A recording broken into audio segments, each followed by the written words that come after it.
हरे हरे हरे कृष्ण कृष्ण कृष्ण हरे हरे हरे राम राम राम हरे हरे हरे कृष्ण कृष्ण कृष्ण हरे हरे हरे राम राम हरे हरे हरे कृष्ण कृष्ण कृष्ण हरे हरे हरे राम राम हरे हरे हरे कृष्ण कृष्ण कृष्ण हरे हरे हरे राम राम हरे हरे हरे कृष्ण कृष्ण कृष्ण हरे हरे हरे राम राम हरे हरे हरे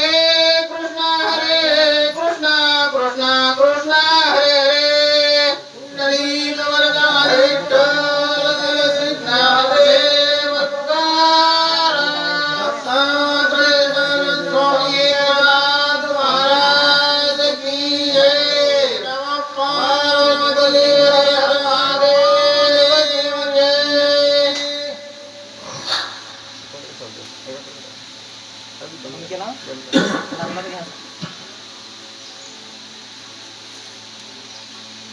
याला तर बंद करा जरा. हो काय होतं ते? आवाज येत नाही त्याचा आवाज येत नाही.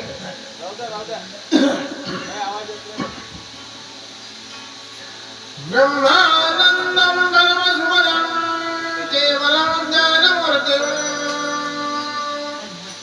द्वन्द्वातीतं गगनसदृशं तत्त्वमस्यादिलक्षणम् एकं नित्यं विमलमचलं सर्वादिसाक्षिभूतम् भावातीतं त्रिगुणरहितं सद्गुरुं तं नमामि गोपालकृष्ण भगवान की जय सद्गुरु एकनाथ महाराज की जय नारायणं नमस्कृत्य नरं चैव नरोत्तमं देवीं सरस्वतीं व्यासं ततो जयमुदीरयेत् नमोस्तुते व्यासविशालबुद्धे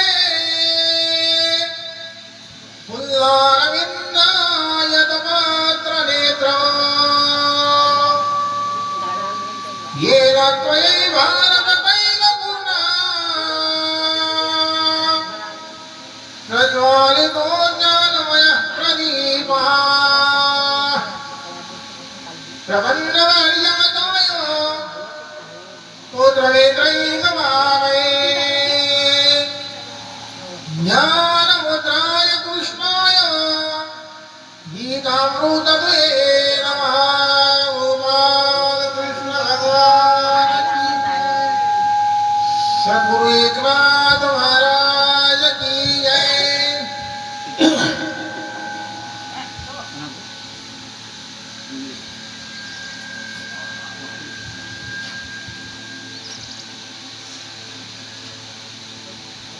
श्री गणेशाय नमः श्री कृष्णाय नमः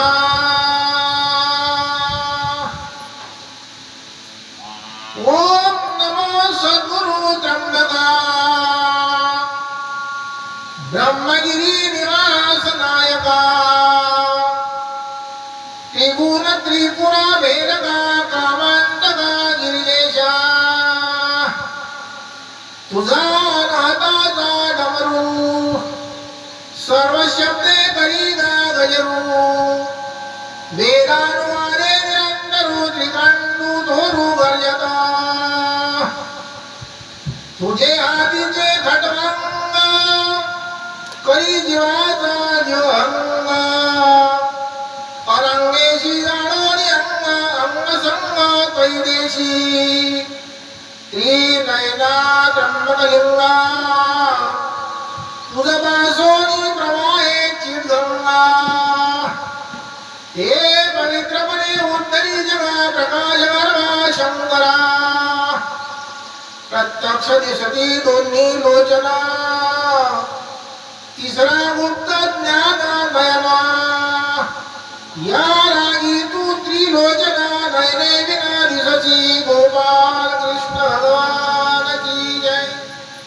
सद्गुरु एकनाथ महाराज की जय.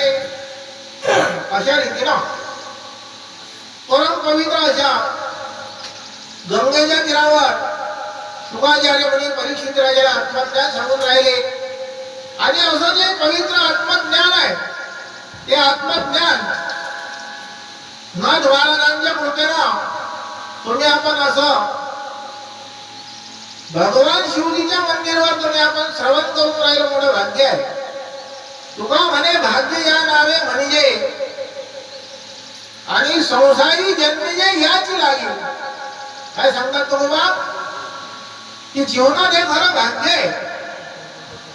कोणतं खरं भाग्य आहे की असं जे पवित्र आत्मज्ञान आहे ते आत्मज्ञान श्रवण करून तुमच्या आपल्या ठिकाणी असणारं जे आत्मस्वरूप आहे ते आत्मस्वरूप प्राप्त करून घेणं हे खरं भाग्य आहे.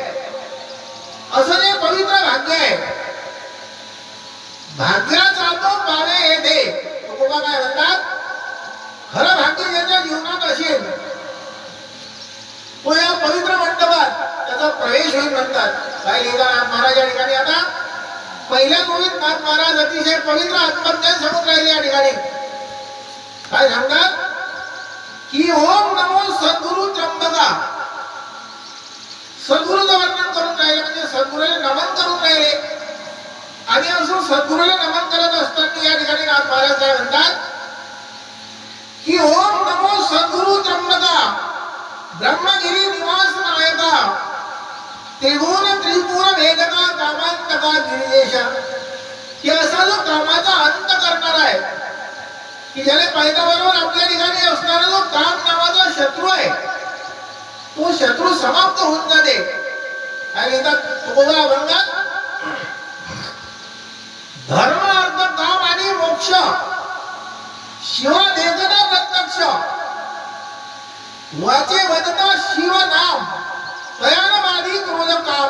तुकोबा काय लिहितात की आपल्या ठिकाणी असणारा जो काम आणि क्रोध असे जे विकार आहे ते विकार भगवान शिवजीचं नुसतं नामस्मरण जरी केलं तरी आपल्या ठिकाणी असणारे विकार समाप्त होऊन जातात.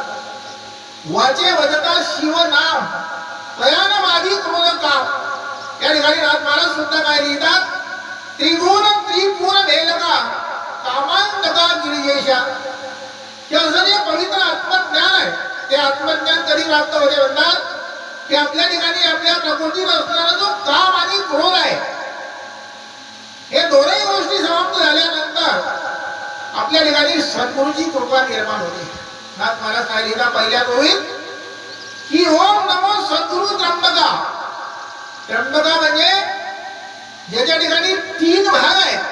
कोणते कोणते तीन भाग आहेत की जो तीन गुणाच्या वर आहे त्याला त्रिगुण भेद म्हटलं की रजोगुण तमोगुण आणि सत्वगुण या तीन गुणाच्या वर अशी जी निर्गुण अवस्था आहे त्या निर्गुण निराकाराचं वर्णन या ठिकाणी नाथ महाराज तो आपल्याला सांगून राहिले.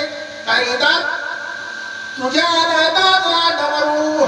नाथ महाराज एक शब्द सांगून राहिले या ठिकाणी. आता असा जो अनाथ ध्वनी आहे तुमच्या आपल्या प्रकृतीतला त्या अनाथ ध्वनीचं वर्णन करून राहिले या ठिकाणी नाथ महाराज दुसऱ्या वेळी काय लिहितात की तुझा अनाथाचा डमरू सर्व शब्दे करी गजरू. असा भगवान शिवजीच्या हातातला जो डमरू आहे तो डमरू म्हणजे आपल्या प्रत्येकाच्या प्रकृतीत असणारा जो अनाथ ध्वनी आहे तो अनाथ ध्वनी प्रत्येकाच्या प्रकृतीत आहे. आणि प्रत्येकाच्या प्रकृतीत शिवाचं वास्तव्य आहे. घट घट भीतर राम रमैया. घटाघटात असणारा जो पवित्र असणारा जे परब्रह्म स्वरूप आहे ते परब्रह्म स्वरूप प्रत्येकाच्या प्रकृतीत आहे. लक्षात ठेवा. आणि प्रत्येकाच्या प्रकृतीत अनाहत ध्वनीचा जो डमरू आहे त्याला काय म्हटलं ओम नमो शिव आदी. काय लिहितात तुकोबा ओम नमो शिव आदी कावळी घेतली खांदी मिळाली संत मांदी त्यांचे चरण रेणू मंदिरे. दळ दळ दळ दळ तुळ तुळ तुळ तुळ पळ सुटला कडी काळा बापुडी आरे शिव नाम शीतळावटी सेविपा कापडी आरे. असा जो अनाथ ध्वनी आहे तो प्रत्येकाच्या हृदय कमळात आहे. म्हणजे प्रत्येकाच्या हृदयात अखंड प्रत्येकाचं हृदय चालू आहे. त्या ठिकाणी असणारा परब्रह्म माझं हृदय सद्गुरु. प्रत्येकाच्या हृदयात आहे सद्गुरु. कोण्या ठिकाणी आहे? प्रत्येकाच्या हृदयात, म्हणजे प्रत्येकाच्या हृदयात. माझं हृदय सद्गुरु तेने तारिलो हा संसार पुरू, म्हणून विशेष हत्या करू विवेकावरी. ज्ञानेश्वर महाराज काय लिहितात की प्रत्येकाच्या हृदयात असणारा जे अनाथ ध्वनी आहे, त्या अनाथ ध्वनीपर्यंत तुम्ही आपल्याला प्रत्येकाला परमार्थ करत करत जायचं आहे. प्रत्येकाने आलं का लक्षात? म्हणून या ठिकाणी नाथ महाराज काय लिहितात, तुझा अनाथाचा डमरू सर्व शब्दे करीना गजरू. असा जो शब्द आहे तुमच्या आपल्या प्रकृतीत अनाथ ध्वनीचा, तो अखंड सुरू आहे. तो जर बंद पडला तर, तो ज्या दिवशी बंद पडेल त्या दिवशी आपलं हृदय बंद पडून जाईल. लक्षात ठेवा. अशी जे पवित्र असणारी जे जगदंबा आहे, ते जगदंबा तुमच्या आपल्या प्रत्येकाच्या नाभी चक्रावर आहे. लक्षात ठेवा. बाहेर नाही, बाहेर नुसतं तिचा आभास आहे. प्रत्येकाच्या प्रकृतीत असणारी जे कुंडलिनी जगदंबा आहे, त्या जगदंबेनं प्रत्येकाच्या प्रकृतीत प्रवेश केला आणि रात्रंदिवस तुमच्या आपल्या प्रकृतीत झोपत नाही. तुम्हाला आपल्याला जरी झोप लागली तरी ते जगदंबा झोपत नाही. त्या जगदंबेचा उत्सव चालू आहे, सुरू झाला. पुढे जगदंबेचा उत्सव करायचा आहे तुम्हाला आपल्याला. मूळ पीठ तू अंबे, अशी जी अंबा आहे ते मूळ पीठावर आहे, म्हणजे प्रत्येकाच्या नाभी चक्रावर आहे. आणि अखंड आपल्या प्रकृतीत प्राणवायू सोडून राहिली आणि घेऊन राहिली. त्याला म्हटलं अजपा जप. ज्ञानेश्वर महाराज 23व्या अध्यायात हरिपाठात काय लिहितात, 23व्या अभंगात काय लिहितात की 7-5-3 दशकांचा मेळा, एक रात्री गळा धावी हरी, पैसे नव्हे नाम, सर्व मानव वरिष्ठ येथे काही कष्ट न लागती. तिसरं कडवं लिहितात ज्ञानेश्वर महाराज हरिपाठात काय लिहितात 23व्या अभंगात की अजपा जपने उलट प्राणाचा तेथेही मनाचा निर्धार असे. त्याला अजपा जप म्हटलं. आणि असा जो अजपा जप आहे तो तुमच्या आपल्या प्रकृतीत जिच्या सत्तेने चालू आहे त्याला म्हटलं जगदंबा. आणि अशी असणारी जे पवित्र जगदंबा आहे ते रात्रंदिवस जागी आहे तुमच्या आपल्या प्रकृतीत. लक्षात ठेवा. तिच्या सत्तेला तुम्ही आपण सर्व लोक चालून राहिलो. ज्ञानेश्वर महाराज पहिल्या गोष्टीत काय लिहितात, ज्ञानेश्वरीत पहिल्या गोष्टीत ज्ञानेश्वर महाराज लिहितात की ओम नमोजी आद्या. काय लिहिलं?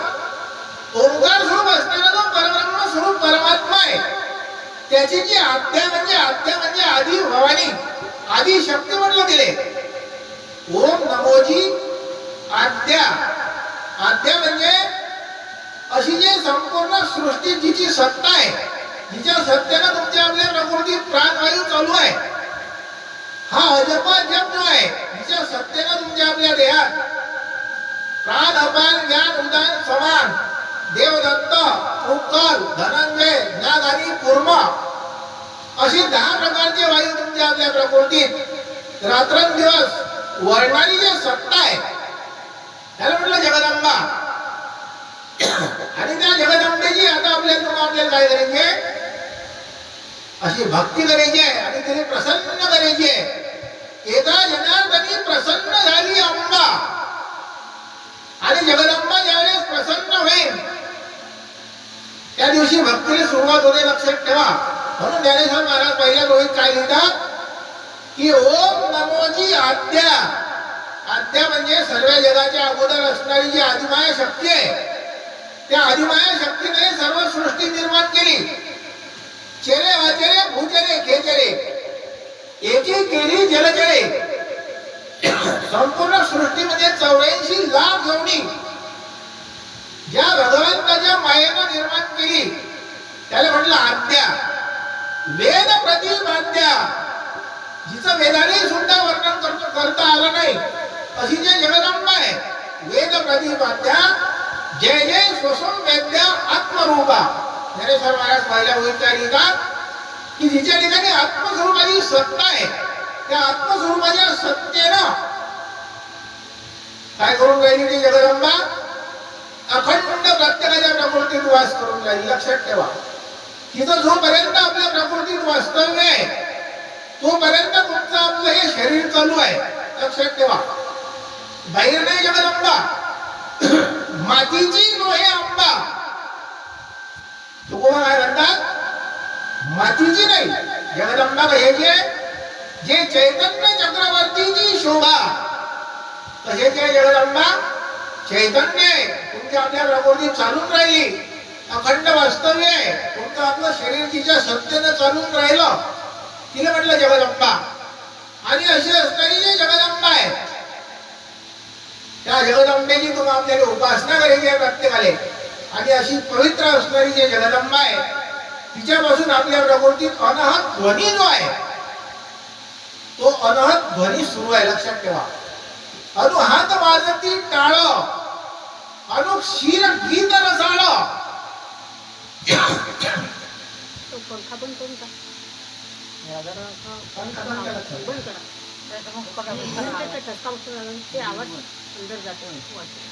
बंद कर.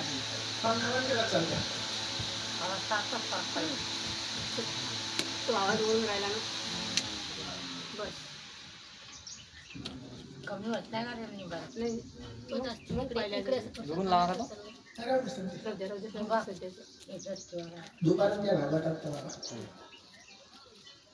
थोडं कमी स्वर मध्ये घ्या, जास्त स्वर वर्ण घ्या. तिथं बाबा आवाज मोठा आले. कमी स्वर मध्ये चालतात का? मला वाटते आवाज जरा याचा हे होऊन राहिला. तुम्ही स्वर मोठा नको घ्या ना, तुमचा स्वर लहान ठेवू द्या. तुम्हाला वाटते आवाज खूप जोराने येते तरी बी लहान स्वर आहे. विको जास्त राहिला. तुमचा लहान स्वर आला की तो विको कमी करा. बंदच कर बंद. त्यानं तो आता आवाज वाढला, एवढा आवाज बदलला तरी विको जास्त केल्यामुळे आवाज चालला. बंद करून टाक ना, विको बंदच कर ना. बंद कर. हा विको बंद कर म्हणजे अड्ड्यात चालतं म्हणजे आपल्याला कर पण. गोपाल कृष्ण भगवान की जय. सद्गुरु एकनाथ महाराज की जय.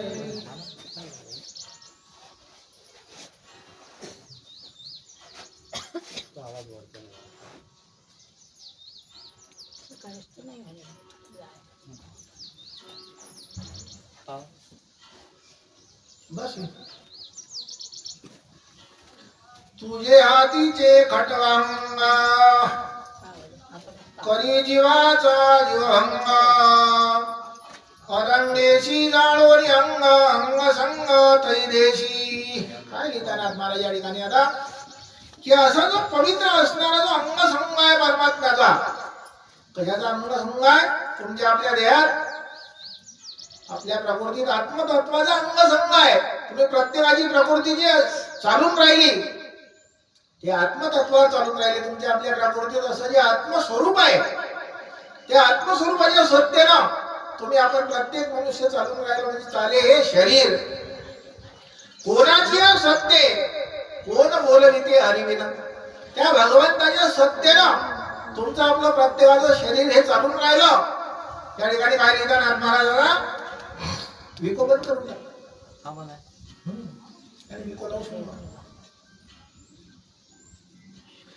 तुझे हातीचे खटवांग करी जीवाचा जीवभंग.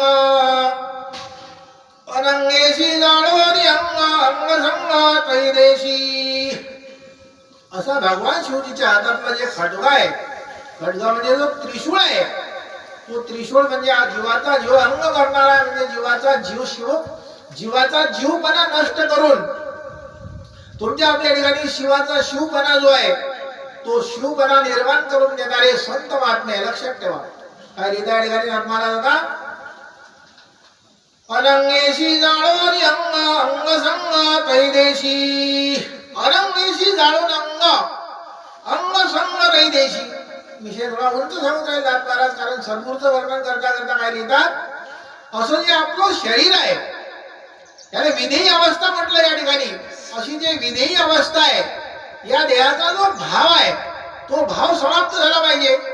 आणि भाव समाप्त झाल्यानंतर आपल्या ठिकाणी असणारा जो विधेयी भाव आहे, तो विधेयी भाव प्रकट झाल्यानंतरच तुमच्या आपल्या ठिकाणी सद्गुरूचं जे स्वरूप आहे ते स्वरूप तुमच्या आपल्या ठिकाणी प्रकट होते.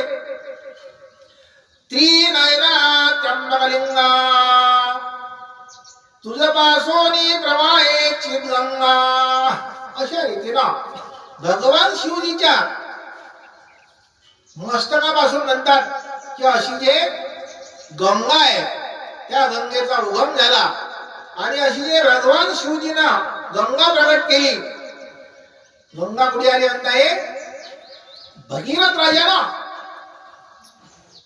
अतिशय प्रयत्नानं अशी जे पवित्र गंगा आहे ते पवित्र गंगा या पृथ्वी तलावर आणण्याकरता खूप प्रयत्न केले.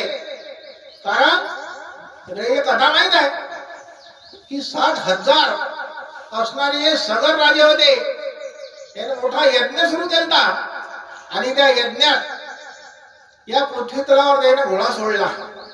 कथा माहित आहे सर्व लोकांना.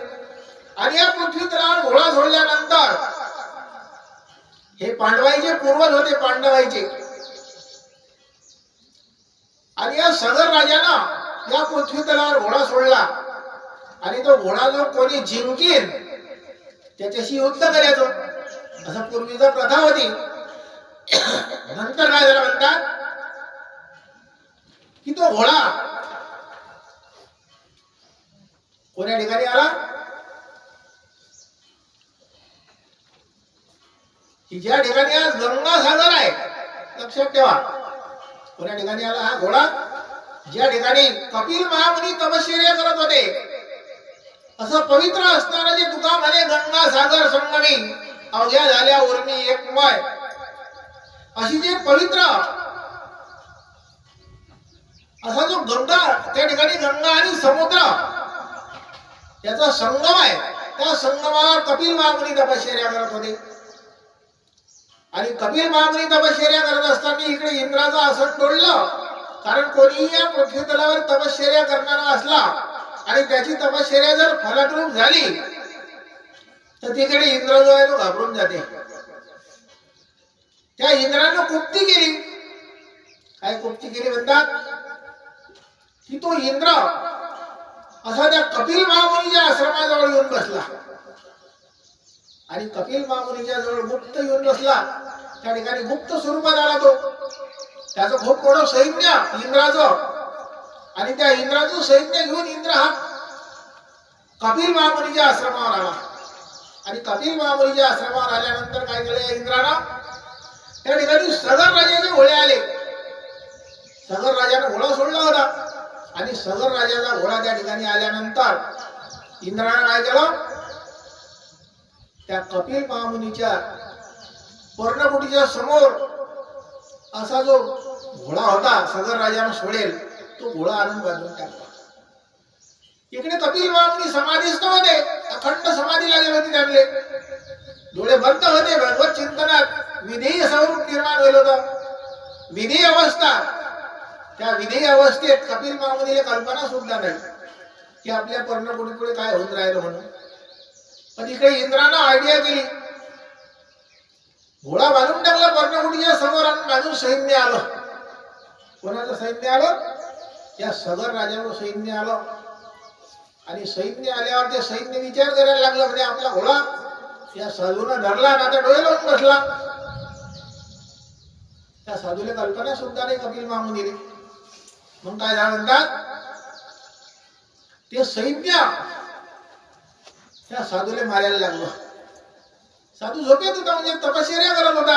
अखंड समाधी लागली ती साधूले. हे त्याला बाण मारायला लागले, कोणी शस्त्र मारायला लागलं त्या साधूले. म्हणजे आता डोळे लावले आणि आपला घोडा बांधला. आता युद्धाला तयार होय, कारण घोडा बांधल्यावर युद्ध करावं लागत होतं. आणि या साधूला कल्पना सुद्धा नव्हती इंद्रानं मुक्ती केली म्हणून. त्यावेळेस संत महात्मे जे होते कपिल महामुनी, या कपिल महामुनीची समाधी भंग झाली. आणि समाधी भंग झाल्यानंतर काय झालं म्हणतात की जसं समाधीतून बाहेर आले आणि बाहेर येण्याबरोबर या कपिल महामुनीच्या डोळ्यातून मोठ्या मोठ्या अग्नीच्या ज्वाळा निर्माण झाल्या. कारण भयंकर राग आला कपिल महामुनीले.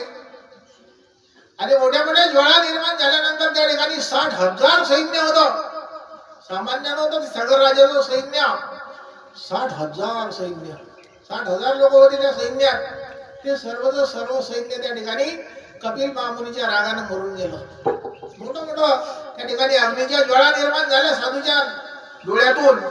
कपिल महामुनीच्या डोळ्यातून अग्नीच्या ज्वाळा प्रगट झाल्यामुळे 60,000 लोक मेले त्या ठिकाणी.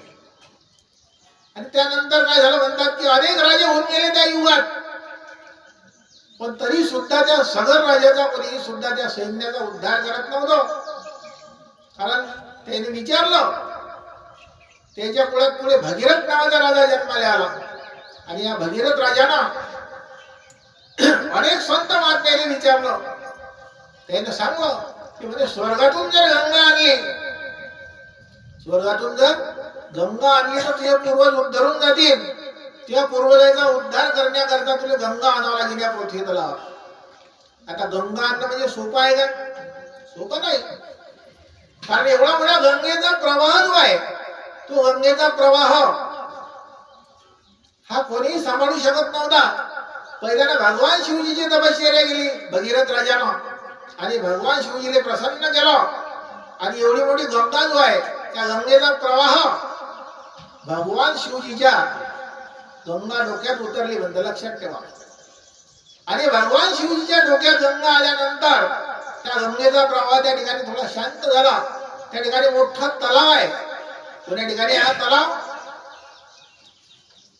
ज्या ठिकाणी उत्तर प्रदेशात हिमालय पर्वतात मोठा तलाव आहे, ज्या ठिकाणी अलकनंदा नदी आहे. आणि अलकनंदा नदीच्या पुढे गंगा नदीचा उगम आहे. त्या ठिकाणी मोठा तलाव आहे. आणि त्या तलावात अशी गंगा येऊन राहिली आकाशातून, लक्षात ठेवा. त्या ठिकाणी गंगेचा उगम. आणि गंगा नदी त्या ठिकाणी उगम आल्यानंतर खाली आली. आणि खाली आल्यानंतर कोणत्या ठिकाणी आली? हे काशी क्षेत्रात आली. आणि काशी क्षेत्रात आल्यानंतर त्या ठिकाणी मोठे मोठे ऋषी लोक तपश्चर्या करत होते. गंगा नदीच्या प्रवाहाने मोठ्या मोठ्या ऋषी लोकांचे आश्रम वाहून चालले. भगीरथ राजाने खूप प्रयत्न केले आणि प्रयत्नाने हे गंगा नदी या पृथ्वी तलावर आणली, लक्षात ठेवा. आणि ही कलकत्त्याच्या जवळ आणली. तुका म्हणे गंगा सागर संगमी अवघ्या झाल्या उर्मी एकमय. महाराज या ठिकाणी गंगेचं वर्णन सांगून राहिले. काय लिहितात?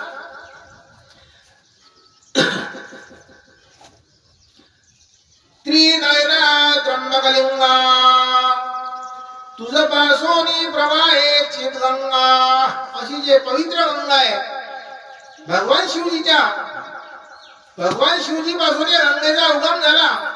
तसंच आपल्या ठिकाणी आपल्या महाराष्ट्रात अशी जे पवित्र असणारे जे ब्रह्मगिरी पर्वत आहे, त्या ब्रह्मगिरी पर्वतावर सुद्धा त्या ठिकाणी गंगेचा पाठ केला.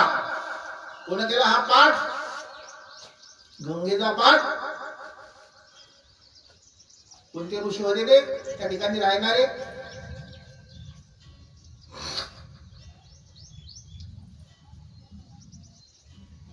माहित आहे तुम्हाला रामायणातली कथा? अहिल्या आणि कोण राहत होते त्या ठिकाणी? दुसरे ऋषी. अहिल्याचे पती कोण होते? ध्यानात जाऊ द्या.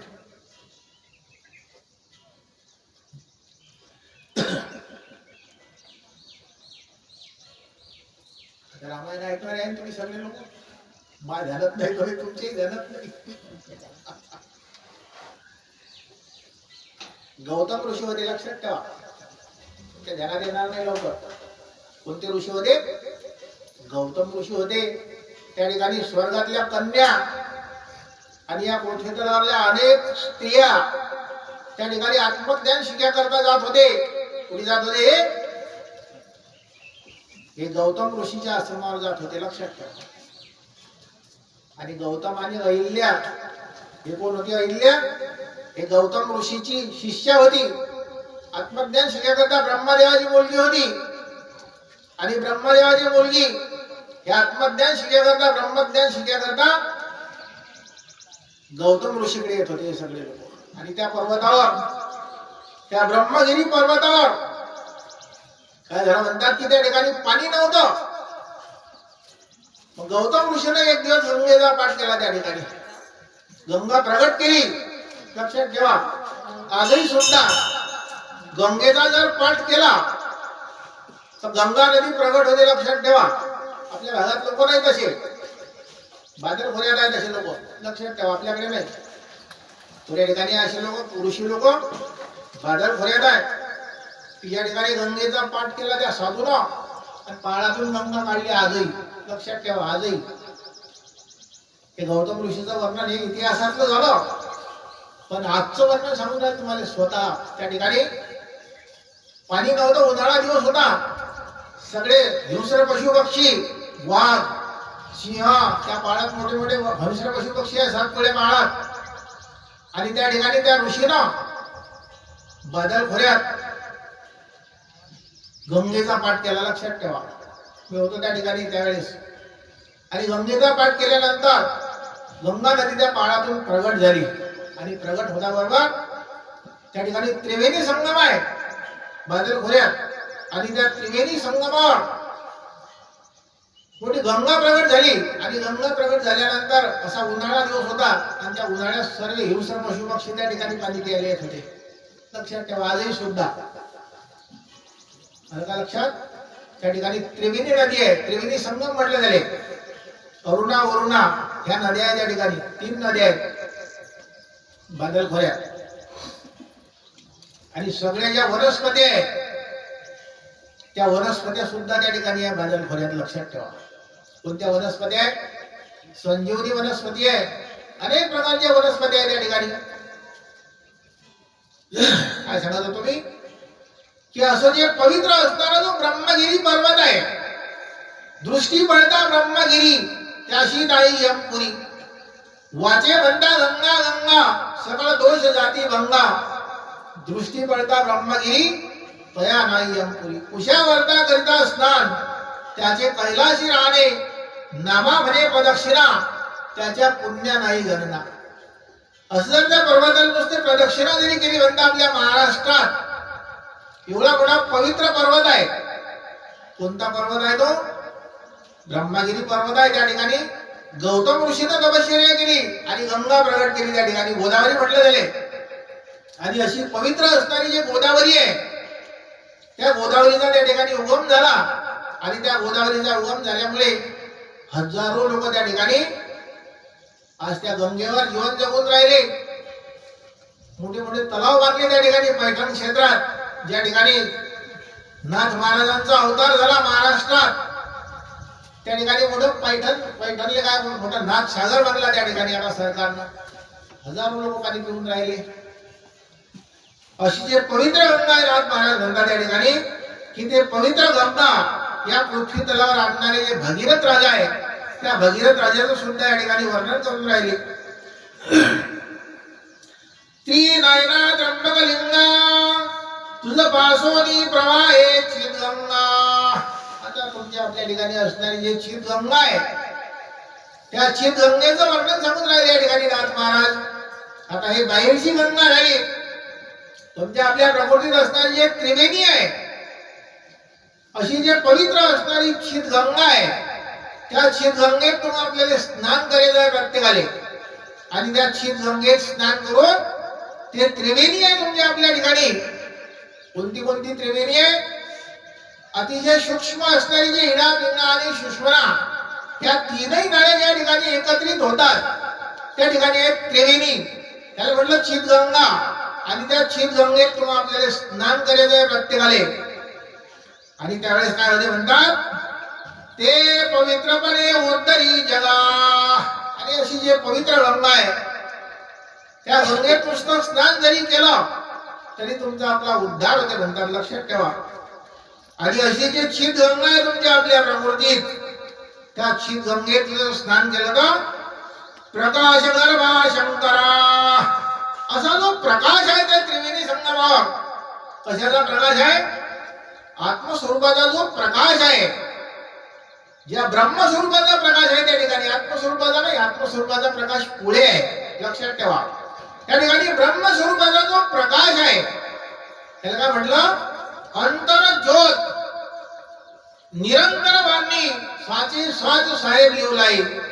त्या ठिकाणी प्रत्येकाने लवलीन व्हायचं आहे आणि त्या शीत गंगेत तुम्हा आपल्याला स्नान करायचं आहे प्रत्येकाने. ही बाहेरची गंगा झाली. बाहेरच्या गंगेत सुद्धा पवित्रता निर्माण होते आणि अंदरली जी शीत गंगा आहे त्या त्रिवेणी संगमावर जायचं आहे तुम्हा आपल्याला आणि त्या त्रिवेणी संगमावर या प्रकृतीत प्रवेश करायचा आहे आणि या प्रकृतीत प्रवेश करण्याकरता संत महात्म्याची गरज आहे. लक्षात ठेवा, संताविन प्राप्ती नाही ऐसे वेद देती ग्वाही. कारण संत महात्म्याशिवाय या प्रकृतीचा जो दशम द्वार आहे तो उघडत नाही. लक्षात ठेवा, कारण किल्ली हे संत महात्म्याच्या जवळ आहे. कशाची किल्ली? या शरीराला दरवाजाले, या प्रकृतीच्या दरवाजाले काय लावलं? दशमद्वाराले कुलूप लावलं मायेना. अशी प्रत्येकाच्या प्रकृतीची रचना जी आहे या मायेना, ज्यावेळेस तुम्ही आपण सर्व लोक आईच्या उदरात होतो त्यावेळेस मायेनं तशी रचना केली या प्रकृतीत. लक्षात ठेवा, आणि या प्रकृतीचे दरवाजे बंद केले. लक्षात ठेवा, कारण त्रिवेणी संगमावर जाण्याचा जो दरवाजा आहे तो दरवाजा तिनं बंद केला. लक्षात ठेवा, आणि त्या दरवाजाची जी किल्ली आहे, किल्ली संतन जे पास, त्याची किल्ली कोणाला दिली? तुमच्या आपल्याला नाही. तुम्ही आपण नुसते भटकून राहिलो. या ठिकाणी गंगा असेल की त्या ठिकाणी पवित्रता असेल नाही. हे नुसतं बाह्य गंगा आहे. तुमच्या आपल्या प्रकृतीत असणारी जे पवित्र गंगा आहे, त्रिवेणी संगम म्हटलं गेले, त्या त्रिवेणी संगमावर जायचं आहे प्रत्येकाने. काय लिहितात महाराज या ठिकाणी? आता प्रत्यक्ष दिसती दोन्ही लोचना, तिसरा गुप्त ज्ञान नयना, या लागी तू त्रिलोचना नयने विना दिसशी. काय सुंदर होईल महाराजांनी. आता एक एक शब्द अतिशय महत्वाचा लिहिला. आत्मज्ञान समजून राहिला महाराज. काय लिहितात? कारण हे प्रत्यक्ष दोन्ही डोळे जे आहे, तुमच्या आपल्या प्रत्येकाचे दोन्ही डोळे कसे आहेत? हे सामान्य आहे, बाह्य दृष्टी आहे. किंवा आपल्याला बाह्य स्वरूप पाहण्याकरता हे भगवंतानं रचना केली या शरीराची की तुम्ही आपण बाहेर पाहू शकू या डोळ्यानं. पण हे दोन्ही डोळे कसे आहे म्हणतात? सामान्य आहे. आणि अंदरला जो तिसरा डोळा आहे तो गुप्त आहे म्हणतात. आलं का लक्षात? आणि असा तिसरा डोळा जो आहे तो तिसरा डोळा उघडून देणारे संत महात्मे आहे. लक्षात ठेवा, आणि संत महात्म्याच्या कृपेनं तुमच्या आपल्या प्रकृतीत असणारा जो तिसरा डोळा आहे याने ज्ञान दृष्टी म्हटलं, ते ज्ञान दृष्टी संत महात्म्याच्या कृपेनं उघडते. तशी उघडत नाही. तुझ पासोनी प्रवाहे चितगंगा, प्रत्यक्ष दिसती दोन्ही लोचना, तिसरा गुप्त ज्ञान नयना. अशी जे ज्ञान दृष्टी आहे ते गुप्त आहे.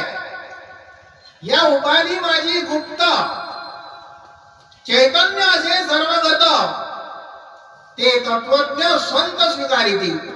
काय लिहितात ज्ञानेश्वर महाराज? दुसऱ्या अध्यायात लिहितात. काय लिहितात?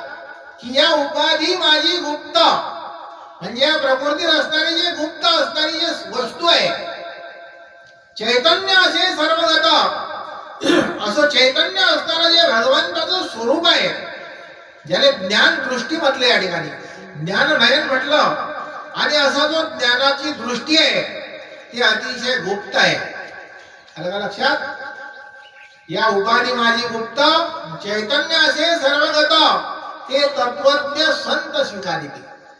कारण संत महात्म्याच्या कृपेनं आपल्या ठिकाणी असणारा जो तिसरा डोळा आहे तो तिसरा डोळा उघडून घ्यायचा आहे. आणि कधी उघडून घ्यायचा आहे? तो जिवंतपणे उघडून घ्यायचा आहे. मेल्यानंतर परमार्थ आहे काय? नाही. जिवंतपणे, जीवनमुक्त अवस्था प्राप्त करायची आहे, जिवंतपणे प्राप्त करायचं आहे सर्व ज्ञान. आणि जिवंतपणे तर तुमचं आपलं काय, त्या डोळ्याने नुसता असा स्पर्श सुद्धा नाही. लक्षात ठेवा, तिसरा डोळा जो आहे तो तुमच्या आपल्या प्रकृतीत गुप्त आहे. म्हणून त्या तिसऱ्या डोळ्याचं वर्णन सांगून राहिले या ठिकाणी नाथ महाराज. ते या लागी तू त्रिलोचना नयने विना दिसशी. याने म्हटलं त्रिलोचन, असा तिसरा डोळा ज्याच्या ठिकाणी आहे म्हणतात, तो जर उघडला तर आपल्या प्रकृतीत असणारे जे आत्मतत्व आहे, जे ब्रह्मतत्व आहे, जे ब्रह्मज्ञान आहे, ते ब्रह्मज्ञान तुम्हाला आपल्याला दिसू शकते. लक्षात ठेवा, तसं दिसत नाही. निजांगे वासी बोधचंद्र या लागी तू चंद्रशेखर, चंद्र सूर्यादी चराचर तुझे निसाचार प्रकाशे. काय लिहितात नाथ महाराज? एक एक शब्द महत्वाचा लिहिला नाथ महाराज लिहितात. निजांगे वासी बोधचंद्र, असा जो बोध आहे तो भगवंताच्या जवळ आहे. बोध, आणि तो बोध संत महात्म्याच्या जवळ आहे. बोध पुत्र निर्माण झाला जेव्हा, ममता म्हातारी मरून गेली तेव्हा, भक्ती बहीण धावून आली गावा, आता संध्या मी कैशी करू केव्हा गा. संध्या म्हणजे त्रिकाल संध्या करायची प्रत्येकाले. संध्या म्हणजे स्नान, आलं का लक्षात? आणि त्या गंगेत तुम्हाला आपल्याला स्नान करायचं आहे. कोणत्या गंगेत? चिदगंगेत. आणि चिदाकाशात असणारी जी चिदगंगा आहे, त्या चिदगंगेत तुम्हाला आपल्याला प्रत्येकाला स्नान करायचं आहे. आणि स्नान केल्यानंतर काय होतं म्हणतात? आपला उद्धार होईल. यात काही मोठा नवल नाही, पण त्यांचे उद्धाराची पूर्वज ते. आलं का लक्षात? अशी जर चिदगंगा तुमच्या आपल्या ठिकाणी प्रगट झाली तर आपला उद्धार होईल. यात काही नवल नाही, आपल्या पूर्वजाचा सुद्धा उद्धार होईल. लक्षात ठेवा, एवढं मोठं पवित्र आत्मज्ञान आहे. आणि या पवित्र आत्मज्ञानानं हे जर श्रवण केलं, त्याचं मनन केलं, त्याचा निधिध्यास जर केला, तर आपल्या ठिकाणी आत्मस्वरूप प्रगट होते. आणि आत्मस्वरूप ज्या दिवशी प्रगट होईल, नाथ महाराज म्हणतात, त्या दिवशी त्यांचे उद्धरती पूर्वज ते. लक्षात ठेवा, एवढं मोठं दूर आहे ते. आलं का लक्षात? म्हणून या ठिकाणी नाथ महाराज म्हणतात, निजांगे वासी बोधचंद्र या लागी तू चंद्रशेखर. असे जे संत महात्मे आहेत, त्या संत महात्म्याच्या जवळ असणारा जो बोध आहे, तो बोध तुम्हाला आपल्याला प्राप्त करायचा प्रत्येकाला. चंद्र सूर्यादी चराचर तुझे निसाचार प्रकाशे. चंद्र आणि सूर्य हे ज्याच्या सत्तेनं चालून राहिले, कोणाच्या सत्तेने चालून राहिले चंद्र सूर्य? का बरं? हे त्या परमात्मा स्वरूपाच्या सत्तेनं हे चंद्र सूर्य चालून राहिले. ज्याच्या सत्तेनं चंद्र सूर्य चालून राहिले, असं जे आत्मस्वरूप आहे, ते आत्मस्वरूप आपल्याला जिवंतपणे प्राप्त करायचं आहे प्रत्येकाला. आलं का लक्षात? आणि आता असं जे पवित्र आत्मज्ञान आहे, ते पवित्र आत्मज्ञान तुम्ही आपण आता आज सुरुवात झाली. आता 7 दिवस पर्यंत, मला वाटते 9 दिवस, 8 दिवस पर्यंत तुम्ही आपण या ठिकाणी असं आत्मज्ञान श्रवण करणार आहे. कारण नाथांचं भागवत आहे, सामान्य माणसाचं नाही. लक्षात ठेवा, सकल संतांचा राजा स्वामी एकनाथ माझा, त्यांचे ऐकता भागवत प्राणी होती जीवन मुक्त. जिवंतपणे मुक्त होऊन जाते मनुष्य. एवढं मोठं आत्मज्ञान जर श्रवण केलं 7-9 दिवस, कारण हा नवरात्राचा उत्सव आहे. आणि या 9 दिवसापर्यंत तुम्ही आपण या ठिकाणी पवित्र आत्मज्ञान श्रवण करणार आहे. आणि या पवित्र आत्मज्ञानात तुम्हाला आपल्याला प्रत्येकाला स्नान करायचं आहे. काय करायचं आहे? तथा त्रिवेणी संगम, देव, भक्त आणि नाम, या त्रिवेणी संगमात तुम्हाला आपल्याला प्रत्येकाला स्नान करायचं आहे. आणि आपला सुद्धा उद्धार करायचा आहे, आणि आपल्या पूर्वजांचा सुद्धा उद्धार करायचा आहे. लक्षात ठेवा. आता एक विषय पाहून घेऊ दुपारून 2 वाजता नाही. श्री कृष्ण गोविंद हरे मुरारी, हे नाथ नारायण वासुदेव. कृष्ण गोविंद हरे मुरारी, हे नाथ नारायण वासुदेव. श्री कृष्ण गोविंद हरे मुरारी, हे नाथ नारायण वासुदेव.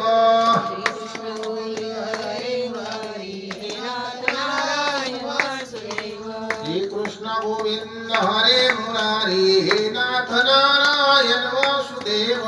श्री कृष्ण गोविंद हरे मुरारी, हे नाथ नारायण वासुदेव. कुंडली गौर हरि विठ्ठल श्री ज्ञानदेव महादेव दत्तात्रेय जनार्दन स्वामी नाथ महाराज की जय.